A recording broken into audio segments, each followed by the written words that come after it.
السلام علیکم۔ Welcome to H Islamic stories. آج کے ہمارے واقعے کا عنوان ہے مچھلی والا واقعہ، نافرمان اور فرمانبردار بندہ۔ ایک مرتبہ کا ذکر ہے کہ دو آدمی مچھلی پکڑنے کے لیے دریا کے کنارے گئے۔ ایک شخص اللہ کا فرمانبردار، نمازی اور پرہیزگار اور سچ بولنے والا تھا۔ دوسرا شخص اللہ کا نافرمان، گناہوں میں مبتلا، نماز سے غافل اور بے پرواہ تھا۔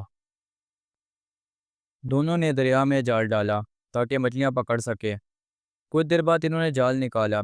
اللہ کا نافرمان شخص جال بھر کے بہت سی مچھلیاں لے آیا۔ اللہ کا فرمانبردار شخص کا جال بالکل خالی تھا۔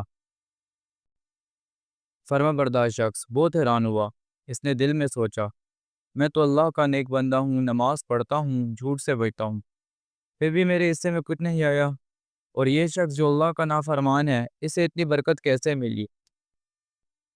رات کو اس شخص نے خواب میں ایک آواز سنی، اللہ نے دنیا اس نافرمان کو دے دی ہے کیونکہ اس کے لیے آخرت میں کچھ نہیں ہے، اور تجھے دنیا میں آزمایا جا رہا ہے تاکہ تجھے آخرت میں بہترین صلہ دیا جائے۔ سبق: دنیا کی نعمتیں ہمیشہ اللہ کی رضا کی علامت نہیں ہوتی۔ بعض اوقات اللہ نافرمانوں کو دنیا دیتا ہے اور نیک لوگوں کو آزماتا ہے۔ اصل کامیابی آخرت کی کامیابی ہے۔ اللہ تعالیٰ قرآن میں فرماتا ہے، اور تمہیں ضرور آزمائیں گے ہم کچھ نقصان، بھوک اور مال و جان کے نقصان سے، اور صبر کرنے والوں کو خوشخبری دے دو۔